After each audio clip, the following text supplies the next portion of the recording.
Selamat datang di dunia prestasi. Hari ini kita akan mempelajari grafik histogram dan juga grafik OGIF. Oke, yang pertama kita akan mempelajari grafik histogram. Grafik histogram maupun grafik OGIF itu keduanya dibuat dari suatu tabel distribusi frekuensi kumulatif. Oke, misalnya kita punya tabel distribusi frekuensi kumulatifnya seperti ini. Sekarang kita buat grafik histogramnya. Grafik histogram itu tidak jauh berbeda dengan yang namanya diagram Kartesius. Oke, seperti biasa ada sumbu X, ada sumbu Y. Di sumbu Y-nya ada skala. Oke, yang membedakannya adalah pada sumbu X-nya itu bukan skala seperti diagram Kartesius, tetapi gabungan antara tepi bawah dan juga tepi atas. Nah, kok bisa digabung ya?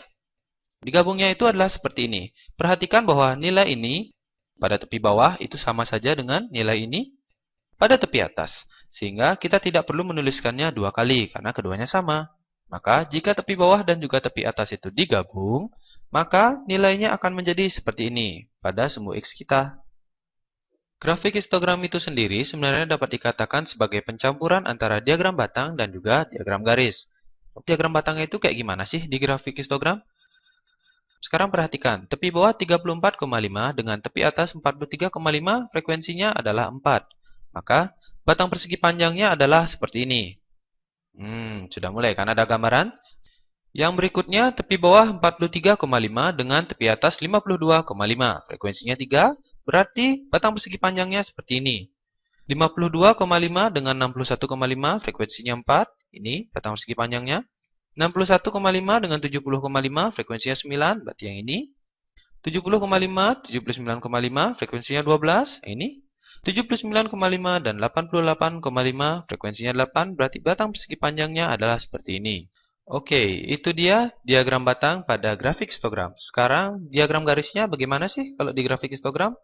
Pertama, perhatikan dahulu bahwa setiap kelas pada tabel distribusi frekuensi kumulatif dengan masing-masing tepi bawah dan juga tepi atasnya memiliki titik tengahnya masing-masing. Sehingga, titik tengah tersebut harus kita sesuaikan dengan frekuensinya masing-masing. Misalnya saja, kelas pertama dengan titik tengah 39 memiliki frekuensi 4. Berarti titik tengahnya itu terletak di sini. Kemudian kelas kedua dengan titik tengah 48, frekuensinya 3, berarti titik tengahnya di sini. Nah, begitu juga kelas ketiga dengan titik tengahnya 57 di sini. Kelas keempat dengan titik tengahnya 66 di sini. Kelas kelima titik tengahnya 75 di sini. Dan kelas keenam titik tengahnya 84 itu di sini. Oke, sekarang kita sudah menempatkan titik tengah pada masing-masing frekuensinya. Sekarang kita tinggal menghubungkan titik tengah yang berdekatan. Oke, 39 dengan 48, 48 dengan 57, 57 dengan 66, 66 dengan 75, dan 75 dengan 84. Nah, grafik yang baru saja kita buat inilah yang disebut dengan grafik histogram. Berikutnya, kita akan mempelajari grafik OGIF. Pertama, kita memiliki tabel distribusi frekuensi kumulatif seperti berikut. Oke, dari tabel distribusi frekuensi kumulatif ini akan kita pecah menjadi dua jenis. Yang pertama, tabel kumulatif kurang dari yang akan menghasilkan OGIF positif. Dan yang kedua adalah tabel kumulatif lebih dari yang akan menghasilkan OGIF negatif. Oke, yang pertama kita buat tabel kumulatif kurang darinya. Di dalam tabel kumulatif kurang dari itu berisi dua hal, yaitu nilai dan juga frekuensi kumulatif absolut kurang dari. Di mana nilainya ini merupakan tepi atas dari tabel distribusi frekuensi kumulatif yang kita miliki. Lalu, kenapa disebut kurang dari?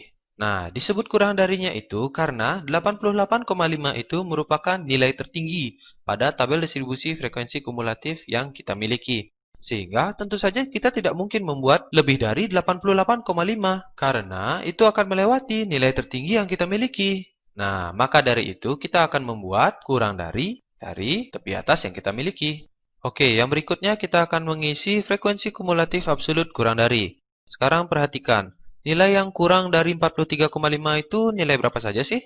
35 sampai 43. Oke, berarti frekuensinya berapa? 4. Berarti kita tulis di sini 4.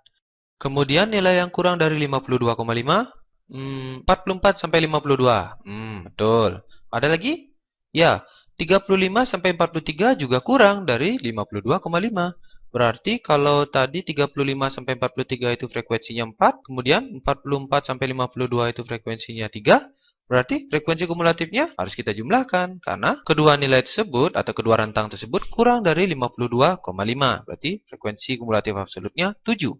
Nah, kita akan melakukan cara yang sama untuk kurang dari 61,5, berarti frekuensinya 11.